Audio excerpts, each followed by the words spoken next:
Lenda dos Três Irmãos. Diz a lenda que 3 irmãos moravam no alto da Serra da Mantiqueira, em uma choupana muito pobre, vivendo de caça e dos alimentos que lhe forneciam as matas. O irmão mais velho chamava-se Monte Barão e a irmã mais nova, de rara beleza, Silvané. A outra, feia e gorda, era Ana Chata, muito recatada e religiosa, ao contrário de Silvané, descrente e vaidosa. Monte Barão apaixonou-se por Silvané e, quando a abraçou e a beijou, ambos se transformaram em pedras. Ana Chata, que os observava de longe, também virou uma pedra redonda e baixa, conforme seu corpo. Monte Barão é a pedra do baú, Silvané, a pedrinha, a ele unida desde aquele abraço. Um pouco mais afastada está a Ana Chata.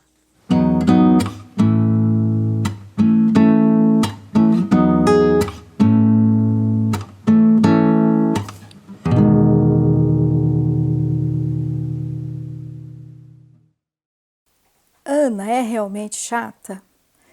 Daria algumas horas de reflexão sobre isso, né? Eu acho que a Ana não é chata, né? Na história dá a entender, né, que a sugestão que o autor dá na história, né, que é por ela ser gorda, né, feia e velha, né, ela é chata, né? É como se estivesse induzindo a pessoa a pensar da mesma forma, né? Mas ali não ficou explicado qual era o comportamento dela para ela ser chata. Eu acho que para uma pessoa ser chamada de chata, você tem que observar o comportamento dela, né? E não o físico, né? Ou a idade dela. Ela já era muito baixinha, muito atarracada, velha, né? Então, eles, né, deixa essa chata do lado aí e tal. Talvez seja isso que ela tem esse nome, Ana Chata. E como ficou relacionado Silvané, Baúzinha, Monte Barão, o Baúzão, e aquela pedrinha pequena, chata, atarracada do lado, virou Ana Chata. Mas não acho ela a chata, e sim a cuidadora da família. Geralmente nós mães somos as chatas. Eu acho que é só uma lenda, não tem, na minha opinião, não tem ligação nenhuma com seres humanos aquilo. Aquilo ali é geográfico, não tem nada a ver com pessoas. Não acredito em nada. E também não acredito que a Ana seja chata em lugar nenhum, em tempo nenhum. Não acho a Ana chata. Eu acho que ela ganhou um rótulo, ela ganhou esse nome porque facilitou as coisas. Foi um jeito de facilitar ali a história do formato das pedras. Diz a lenda, né? Então, a minha lenda, ela tem um final um pouquinho diferente. Então, você pode ser chata independente da sua religião, você pode ser chata independente do teu corpo, né? Independente do lugar onde você nasceu. Eu não vejo as pessoas impondo isso, né? Mas eu sei que tem, sim, né, uma objetificação no corpo da mulher, claro. Chamo a Ana de chata porque toda mulher que coloca aquilo que ela não gosta para fora, né, ela acaba sendo colocada como chata, entendeu? E tem um padrão de beleza, né, masculina, uma imposição masculina, que coloca as mulheres gordas, as mulheres que são fora do padrão, né, gorda, religiosa, como alguém chata. Não é o caso da Ana Chata, né?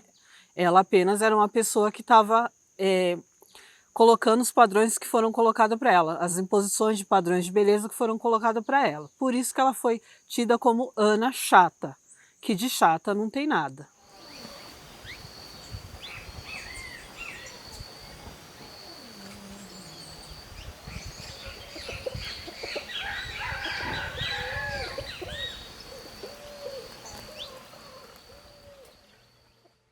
Bom, eu acho que ser mulher em São Bento, né, talvez seja um pouco mais fácil do que ser numa cidade grande, né? Eu acho que aqui tem mais respeito do que num lugar onde ninguém te conhece, né? Porque todo mundo sabe quem você é, as pessoas, né? Então, acho que o assédio aqui é menor do que no Rio de Janeiro, em Belo Horizonte, em São Paulo, né? Porque as pessoas, elas têm aquele cuidado, né?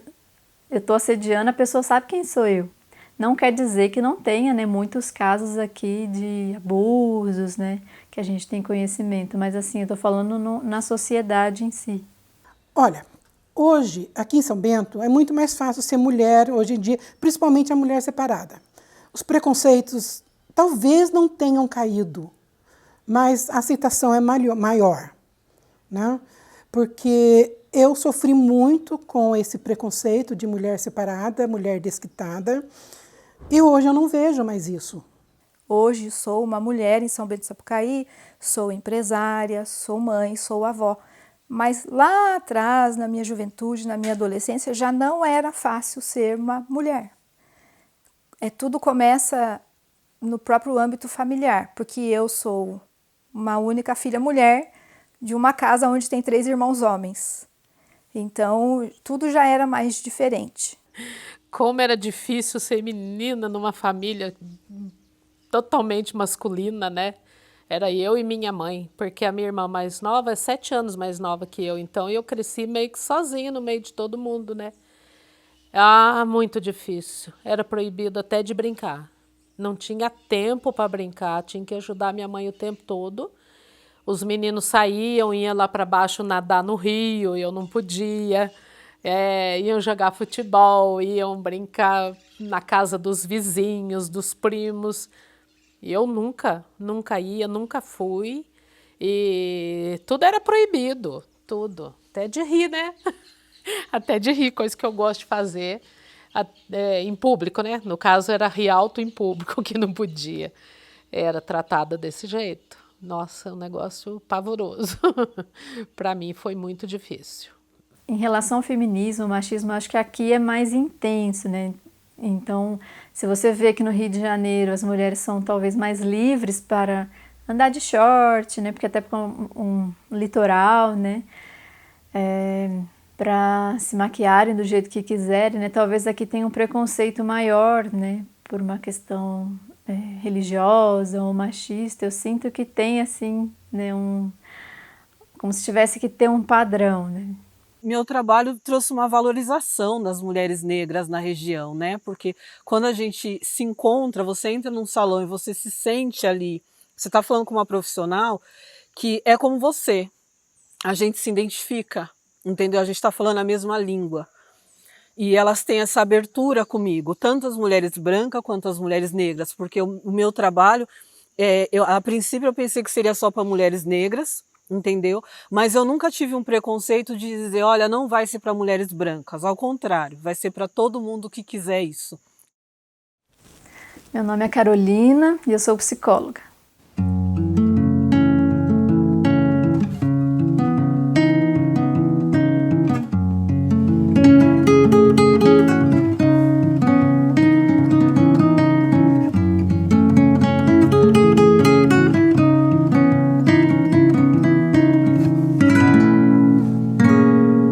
Ser psicóloga em São Bento, eu achei que ia ser mais difícil, né? Que ia ter mais resistência, mas eu acredito que hoje já está bem mais aberto. As pessoas elas entendem a importância, né, de cuidar da sua saúde mental.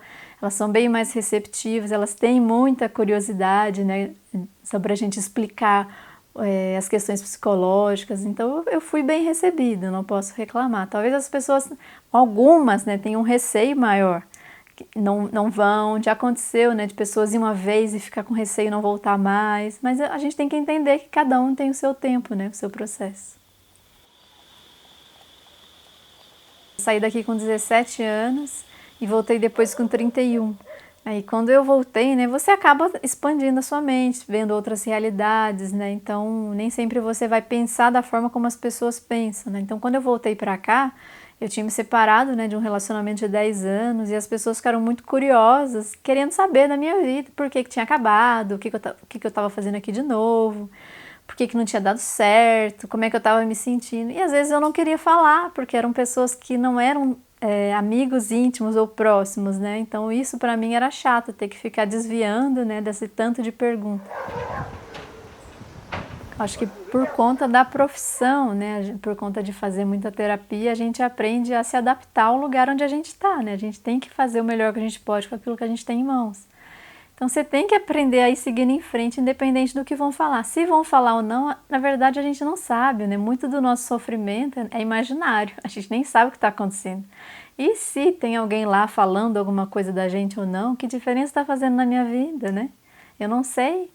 Né? Então, muito do nosso sofrimento é imaginário. Então, eu acredito assim que as pessoas vão falar assim, né? Algumas vão falar. Eu costumo falar sempre assim: quem quer falar bem de você, vai arrumar um motivo para falar bem de você. Quem quer falar mal, vai arrumar um motivo para falar mal. Então, se você se paralisar por conta do que os outros vão pensar, você não vive, né? Oi, sou Fátima Machado, sou uma pesquisadora da história da cidade de São Bento do Sapucaí.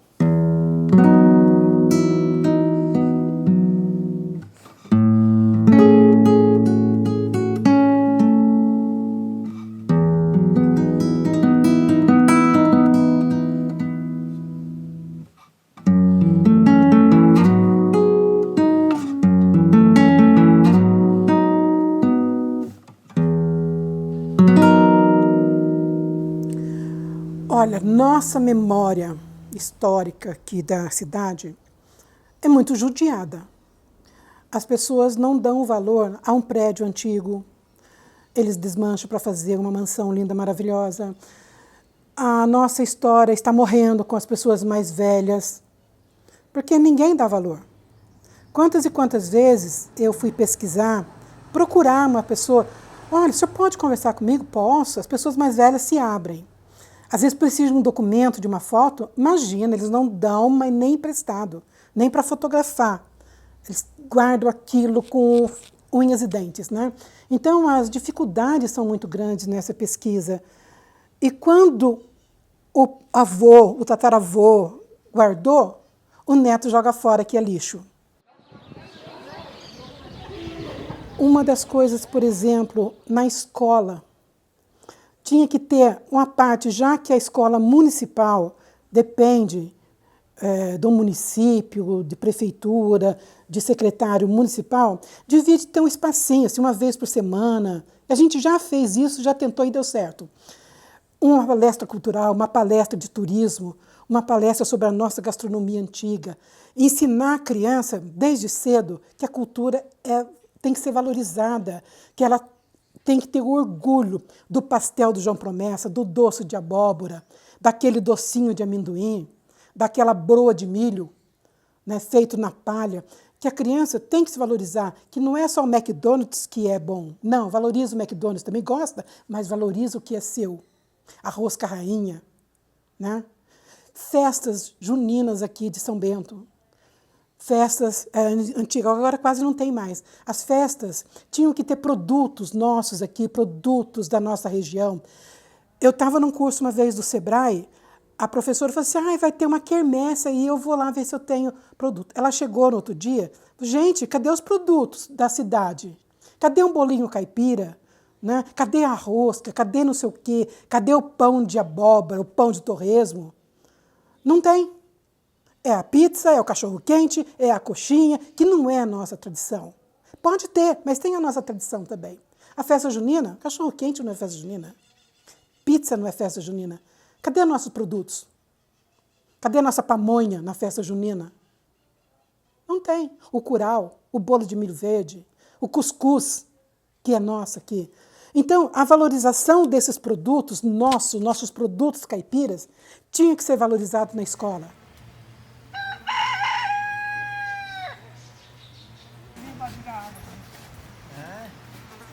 E da gente não ter vergonha do que a gente é caipira. A gente é caipira, né? A gente tem que valorizar isso.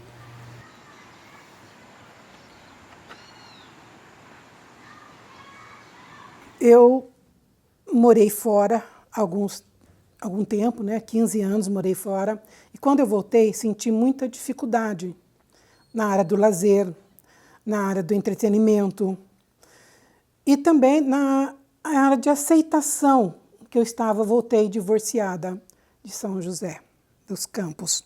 Então, passei um período muito difícil, sim. Né? Mas depois a gente vai se adaptando. Fui trabalhar no acampamento, era uma outra visão. Aí encontrei meu marido lá, né?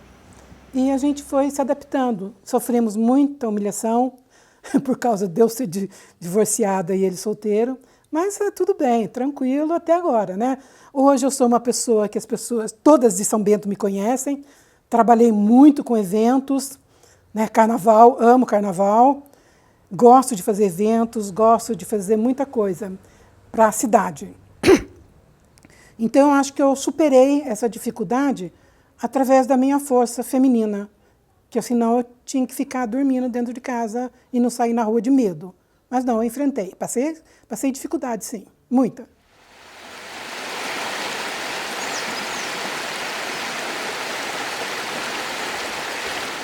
Nós mães somos taxadas de chatas, porque a gente fala não, sempre é não, sempre é não. Pode isso, mãe? Não, não pode. Pode isso. Cuidado, olha a rua. Ai, mãe, larga a mão de ser chata. Mãe, posso chegar meia-noite? Não, vai chegar 11 horas. Ai, você é chata. Então a gente tem esse, mas é o cuidado que a gente tem com os filhos, é a atenção, o carinho, o amor, que não aconteça nada de ruim com eles. E eles, a única palavra que eles sabem falar é que a gente é chata, que não deixa fazer o que eles querem. Eu vivi um relacionamento por 12 anos e alguns anos anteriores à separação acontecer de fato, eu já vinha sentindo que alguma coisa não estava legal, não estava feliz e eu também passava por momentos de violência psicológica, aquela violência doméstica velada, psicológica, que quando eu prestei atenção, eu falei, opa, o que está acontecendo aqui, né? Então eu procurei ajuda, procurei oração, procurei apoio psicológico, fui entender primeiro o que estava acontecendo para eu me preparar para fazer a separação de uma forma menos agressiva para meus filhos, porque muitas vezes nós, enquanto mulheres, já estamos sendo agredidas, mas como mães a gente não quer que os filhos sejam agredidos, então aquela mãe que defende o filho até na hora da situação chegar ao ápice. Eu me preparei durante uns 2 anos e me separei. Por que eu digo que eu me preparei? Porque eu sabia que me separando eu ia levar comigo uma carretinha nas costas de preconceito, de olhares, de fofoca, de questionamentos, porque eu sempre fui uma pessoa, apesar de ser pública, ser empresária, eu sempre fui uma pessoa muito discreta com a minha vida, então naturalmente as pessoas iam querer saber o que aconteceu, o que houve, o que rolou.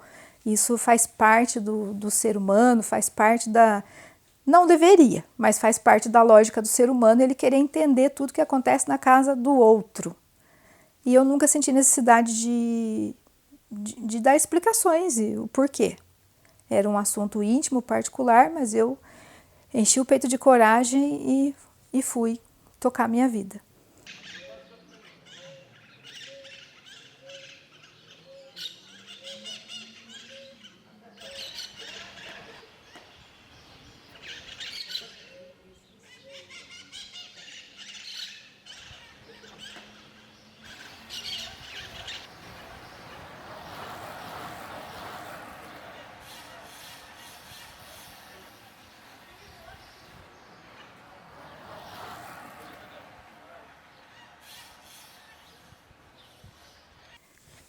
Meu nome é Lucélia e sou empresária aqui na cidade.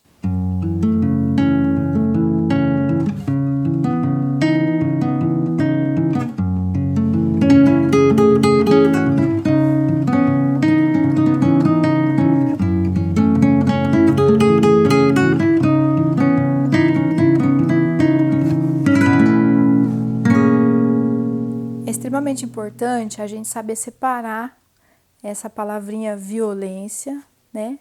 Porque hoje a gente é bastante induzido a acreditar que a violência ela vem com arranhão, ela vem com aperto, ela vem com roxo, ela vem com machucado.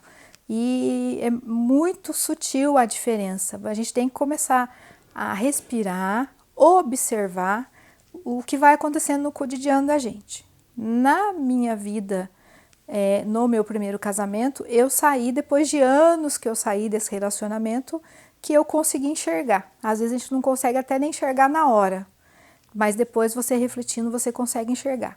O conselho que eu daria hoje para quem, de repente, tem dúvidas sobre isso.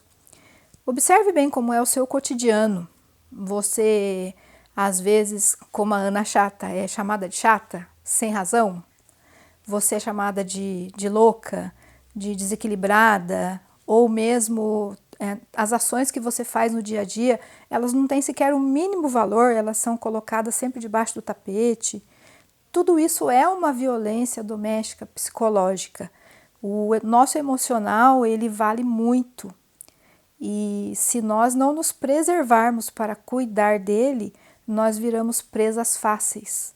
E quando eu quero dizer presas fáceis, nós já temos culturalmente esse rótulo no meio da testa, que nós somos presas fáceis. Então basta eu falar um pouco mais alto, basta eu dar um grito, basta eu bater uma porta, e isso vai crescendo conforme o tempo. Hoje é uma porta que bate, amanhã a porta vai bater em você. Não é a porta que vai bater sozinha, ela vai bater em você.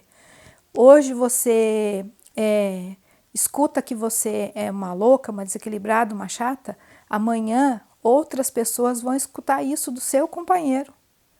Não vai ser mais só dentro da sua casa. Então essa violência psicológica, emocional, ela é muito sutil e ela é mais comum do que você imagina.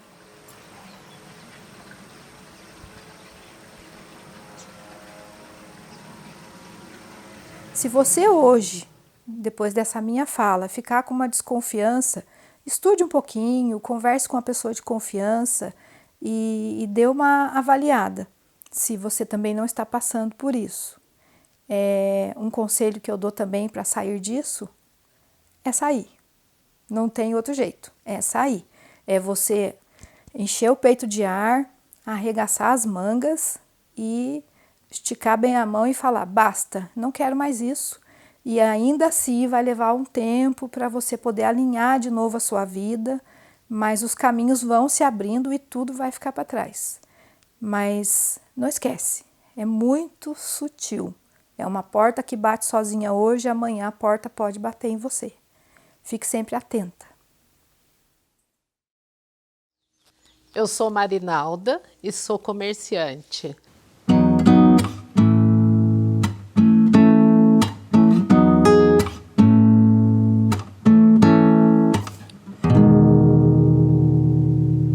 Eu tinha 4 anos, a minha mãe teve gêmeos. Em seguida, 1 ano e 2 meses depois, minha mãe teve mais uma criança. Então eram 3 bebês. Então os gêmeos praticamente eu que cuidava para ela. Sabe, eu lembro que com 5 anos eu já punha comida na boca dos meninos, sabe, era muito engraçado, que eu era uma criança cuidando de outras crianças. Mas eu falo isso de mim, mas todas as mulheres da minha época eram assim. Todas trabalhavam em casa, ajudavam no serviço pequeno ao redor da casa e ainda cuidava dos irmãos mais novos. Todas elas eram assim, todas tinham essa obrigação. Aqui era todo mundo assim. Só tinha o único tempo livre que a gente tinha. Eu adorava, né? Ir para a escola. Eu amava ir na escola, porque estava longe de tanto trabalho, de tanta obrigação, de tanta responsabilidade tão pequena, tão jovem.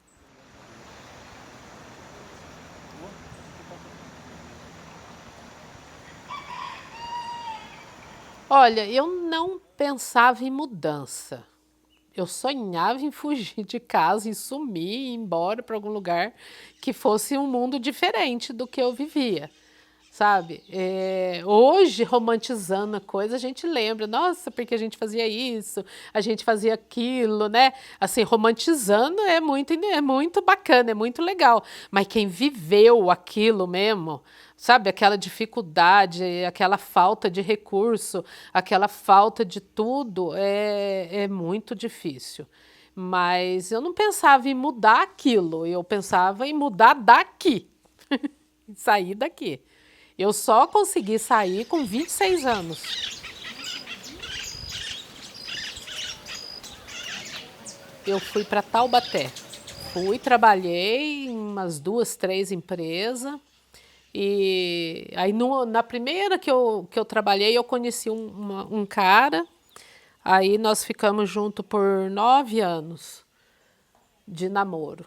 mas só namoro. E eu acabei no final dos 9 anos, a gente até já tinha terminado numa recaída e eu fiquei grávida. Eu não tinha vontade de formar família, de casar, de ter filhos, de jeito nenhum. E eu, sinceramente, eu fiquei grávida, eu entrei em pânico. Eu falei, o que que eu vou fazer com uma criança agora, né? Aí a minha irmã mais nova morava comigo já na época, me ajudou muito. Nossa, ela foi o meu esteio, o meu tudo. E me ajudou em tudo que eu precisava, de companhia, de tudo quanto é coisa. O menino nasceu e ela me ajudando, a minha mãe, meu pai também me ajudaram muito, a minha outra irmã. Todo mundo ajudou, na verdade, né?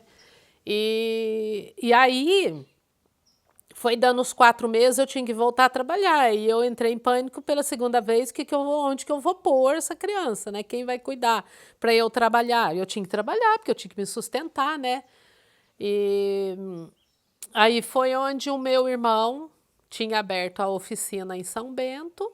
E eu vim passear aqui em São Bento com o menino, com a minha irmã, e ele falou: "Você não quer voltar a morar aqui e trabalhar para mim?" Ah, eu nem pensei 2 vezes.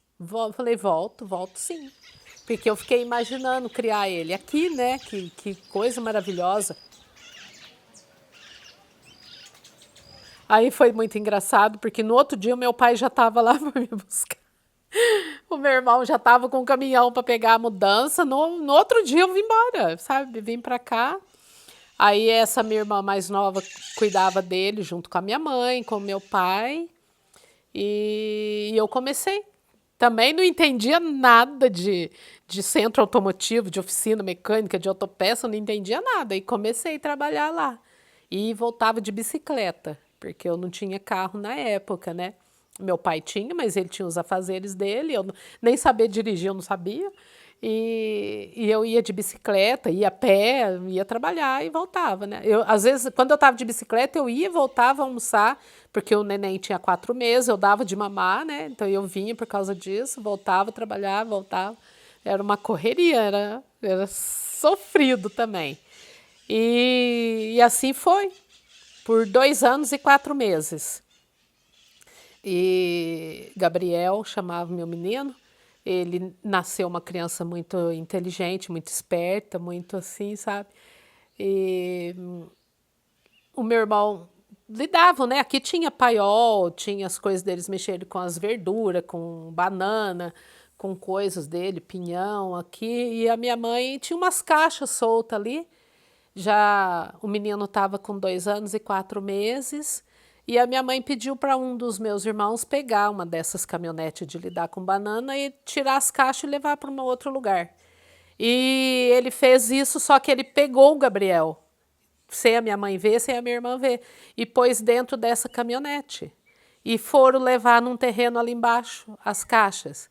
Na primeira curva ali, a caminhonete abriu a porta, o menino caiu, com 2 anos e 4 meses. E aí pegaram, levaram para o hospital, fizeram socorro e tudo. Veio a ambulância UTI, levou para a Policlínica São José, mas não salvou. Ele veio a óbito, morreu, com 2 anos e 4 meses. Isso já foi em 1999, já tem 20, vai fazer 25 anos isso que aconteceu.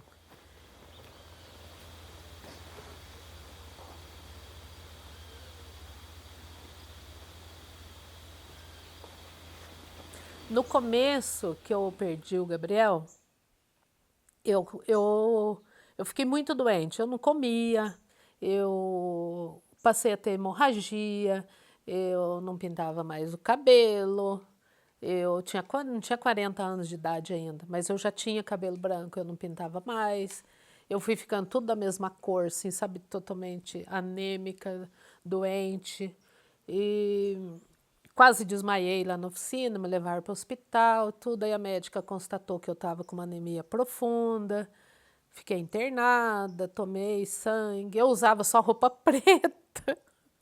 Agora eu uso porque, né, tem que usar. Mas aí um dia eu encontrei uma pessoa, eu não lembro quem é essa pessoa. Aí a pessoa falou assim para mim, olha, As religiões diz isso, aquilo depois da morte. Mas, na verdade, ninguém sabe o que acontece depois que você morre. Todo mundo supõe, né? Certeza ninguém tem. Mas supondo-se que o seu menino consiga ver você nessa situação, você acha que ele estaria feliz? Que raio de mãe que você é? Que raio de amor é esse que você tem por ele, que você está sucumbindo desse jeito? Você acha que seu filho quer isso para você? Aí você começa a vir lá do fundo, né? E também a minha segunda irmã, estava grávida quando ele faleceu. E nasceu a Lívia. E ele faleceu em outubro, a Lívia nasceu em janeiro. Quando foi no mês de abril, o pai dela veio e falou para mim, olha, eu quero que você batize a Lívia, mas você tem que melhorar, desse jeito que você tá, não. Você trate de pintar esse cabelo, você trata de comer direito, você trata de voltar ao normal, porque a Lívia é sua responsabilidade. Então, eu quero ser boa para você ajudar a criar a Lívia. E você sabe que deu trabalho para sua irmã ter ela, e então você tem que voltar. Aí eu fui voltando aos poucos pela Lívia. E hoje, nossa, eu olho para ela. Ela está com a Lívia, 24 anos. A mulher que ela se tornou, a menina que ela foi, a criança maravilhosa que ela foi. Nossa, valeu cada minuto da minha vida, sabe? Ela é minha riqueza, essa menina. Ela é um espetáculo, ela é fora do... Não é eu que acho, ela é mesmo. Qualquer pessoa que você perguntar, o que você acha da Lívia? Todo mundo vai falar o que eu tô falando, porque ela é demais. Nossa, ela foi a minha salvação. A Lívia foi a minha salvação.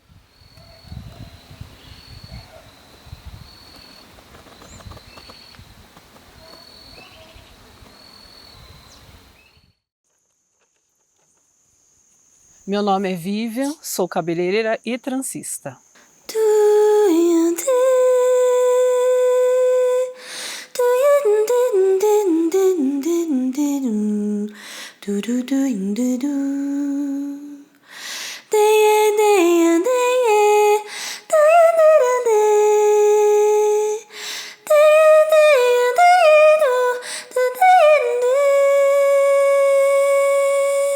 Transista é um sonho, eu realizei um sonho porque eu cresci vendo minha mãe trançar e eu vi a minha mãe mudando a percepção de beleza das mulheres já naquela época, né, há 30 anos atrás. Quando eu cheguei em São Bento, eu procurava em salões de cabeleireiro alguém que eu me identificasse, né, que falasse a minha linguagem para o tipo de cabelo que eu tenho. Porque em São Bento, a maior parte das pessoas são brancas, né? E então a maior parte dos salões são, aliás, todos os salões são para as pessoas brancas. E tinha poucas opções dentro daquilo que eu queria, porque eu gosto de manter uma beleza dentro do meu padrão afro, entendeu? E foi muito bem recebido. Eu achei que ia ser um público negro, um público afro, e eu fui muito bem recebida pelas pessoas brancas também. Elas começaram a procurar muito, elas se identificaram muito, e é uma procura muito grande, assim, de 100% das minhas clientes, pelo menos 80 são brancas, elas gostam muito. Mas para as mulheres negras, que não tinha essas referências de cabelo afro na cidade, foi um sonho. Né? Literalmente elas falaram para mim, foi um sonho que a gente nem acredita que veio uma cabeleireira para cá que vai mexer no nosso cabelo sem querer alisar, sem querer mudar a estrutura, prejudicando o nosso cabelo com químicas que alisa, etc e tal. Né? Então foi sim muito bem recebida, eu me senti muito acolhida, até me surpreendeu, foi uma procura muito grande. E foi bem bacana, assim, é legal estar lidando com as pessoas negras aqui, tá dando essa oportunidade para as pessoas negras de se embelezarem, né, se encontrando dentro da cultura afro, que é muito explorada fora de São Bento, mas ainda em São Bento ainda não tinha chegado com essa força que chegou agora, né. Hoje em dia você anda em São Bento, eu vejo várias pessoas de trança. A maior parte estão com as minhas tranças. E é um orgulho muito grande. Eu fico muito feliz, muito satisfeita. Eu falo da parte da beleza porque é aquilo que me toca mais. Eu sei a importância de você ir num lugar que a pessoa vai pôr a mão no seu cabelo sem nojo, sem preconceito nenhum. Mas em toda a área, por exemplo, eu vou passar no ginecologista. Eu também quero uma ginecologista negra, né? E ela pode até não ser negra, mas ela tem uma visão sobre a negritude, a importância do atendimento, do acolhimento para todo tipo de pessoa. Entende? Todo mundo se sentir acolhido aonde for, seja num psicólogo, numa ginecologista, num cabeleireiro, numa manicure, enfim, no mercado, né? É um incômodo para a gente ter que entrar no mercado e se sentir menosprezado, como se você não tivesse condições de estar ali, de estar comprando ali, entrar num restaurante e sentir como as pessoas olharem para você como se ali não é seu lugar. Ou se for seu lugar, você tem que estar na cozinha. Como assim você não está na cozinha? Você está sentado aqui comigo. Ou quando as pessoas vêm fazer cabelo comigo e elas entenderem que é um cabelo afro, mas elas acreditam que as mulheres negras não vão ter renda para pagar aquele valor daquele cabelo. Entendeu? E aí quando elas se deparam que é uma doutora que está sentada na minha cadeira, de uma mulher negra, fazendo o cabelo na mesma cadeira que sentou a empregada dela, isso acaba trazendo um choque para as pessoas de realidade que não tinha em São Bento, que como a gente pode viver em sociedade, em comunidade, em igualdade, quando a gente olha para o ser humano como um ser humano de verdade, entendeu? Não como ela é minha empregada, então ela não tem direito de sentar na mesma cadeira do que eu. Ela não tem direito de sentar num restaurante junto comigo. Você está entendendo? Todos nós podemos ser coisas boas, maravilhosas. Todos nós podemos buscar beleza, buscar saúde e ser respeitado, independente da sua cor, independente do que ela ganha ou deixa de ganhar, independente do dinheiro que ela tenha.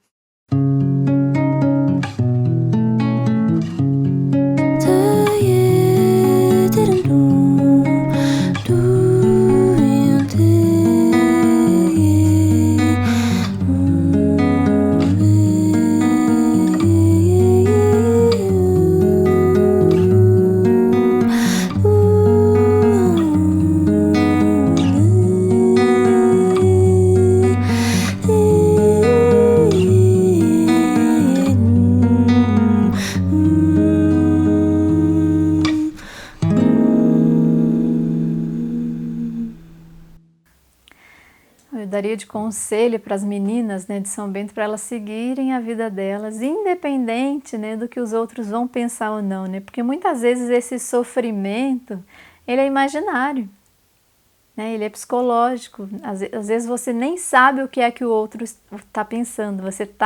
Você mesmo que está pensando aquilo de você, né? Que é nisso que o psicólogo até vai trabalhar, né? Porque se você ficar com muita crítica sobre você mesmo, você fica paralisado. Você não vai namorar ninguém porque senão alguém vai falar alguma coisa, você não vai escolher fazer uma faculdade porque alguém vai falar alguma coisa, né? Você não vai cortar o seu cabelo de determinada forma porque alguém vai falar. É claro que a gente vive em sociedade, a gente tem, né, sim, que respeitar algumas coisas, né? Mas você tem que seguir em frente, independente do que se as pessoas estão pensando ou não, né? Corra atrás dos seus sonhos, pense menos, né, e faça mais. Eu acho que a vida não é fácil mesmo.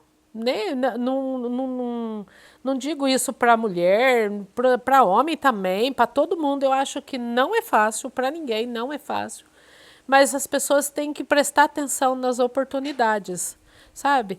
E a luta, sabe? Não deixar, não esmorecer, não desanimar, não procrastinar, não deixar para depois. E tá sempre observando, né? O que tem para fazer, o que dá para fazer, o que eu posso fazer e procurar sempre melhorar, sabe? Não ver um obstáculo e ficar batendo de frente, sabe? Você não pode, se você não pode com aquilo, você contorna, mas vai à luta, não pare.